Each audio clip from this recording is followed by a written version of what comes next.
नमस्कार मंडळी, आपण गृहिणी चॅनलमध्ये तुमचे खूप खूप स्वागत आहे। आज आपण ओल्या हळदची चटणी बनवणार आहोत, जे की आपल्या आरोग्यासाठी खूप गुणकारी असते। आपण याचा समावेश आपल्या आहारामध्ये केलाच पाहिजे। खूप छान असते आपल्या शरीरासाठी जर ही ओली हळद आपण खाल्ली तर। त्याच्यानंतर मी इथे ना ओली हळद आपली साल काढून घेत आहे। सगळे ओली हळदची साल काढून घ्यायची आहे आपल्याला। तुम्हाला जेवढी करायची असेल त्या हिशोबाने तुम्ही हळद घ्या। इथे मी चांगली स्वच्छ धुवून घेतलेली आहे साल काढून झाल्यावर, आणि किसून घ्यायची आहे। मी इथे बारीक किसणी घेतलेली आहे, तुम्ही जाड किसणी घेतली तरीही चालेल। सगळी हळद किसून घ्यायची आहे आपल्याला। बघा माझे हात सुद्धा पिवळे होत आहेत आणि किसताना मला खूप छान वास देखील येत आहे हळदचा। चांगली किसून झाल्यावर आपण आपले मसाले बनवणार आहोत। व्हिडिओ शेवटपर्यंत नक्की बघा। हे बघा आपले किसून झालेले आहे। त्याच्यानंतर मी ते 2 चमचे धना घेतलेला आहे, एकदम थोडंसं आपल्याला भाजायचे आहे, आणि 2 चमचे मोहरी, 2 चमचे जिरं, असं आपल्याला एकदम थोडंच भाजायचं आहे, जास्त नाही भाजायचं आहे। ही हळद खाण्याचे खूप सारे फायदे आहेत। जो आपला बॅड कोलेस्ट्रॉल असतो ना ते देखील हे कमी करण्यात मदत करतं। सर्दी खोकल्यासाठी पण गुणकारी आहे, आणि ज्या लोकांना मधुमेह असेल ना त्या लोकांच्यासाठी पण खूप गुणकारी आहे।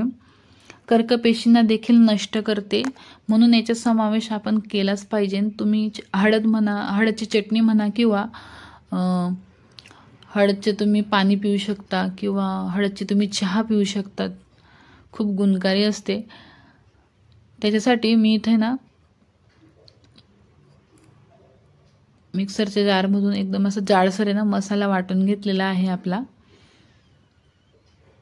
हे बघा तुम्ही बघू शकता, मी जास्त बारीक नाही केलेला आहे। त्याच्या टेक्स्चर मसाल्याचा आपल्याला चटणी खाताना लागायला पाहिजे ना असं ठेवायचं।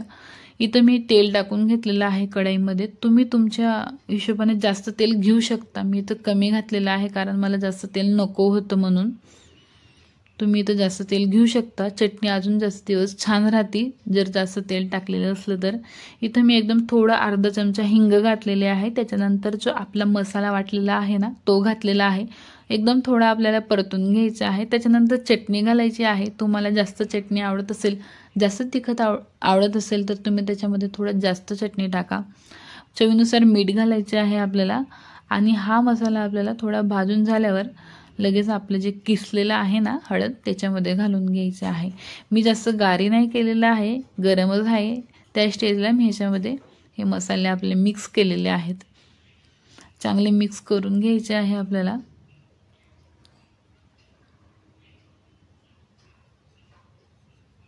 निंबू पिळून घेत आहे मी। जर तुम्ही निंबू याच्यामध्ये टाकला, जर हळदचा जो कडसरपणा असतो ना तो नाही लागणार आपल्याला चटणी खाताना।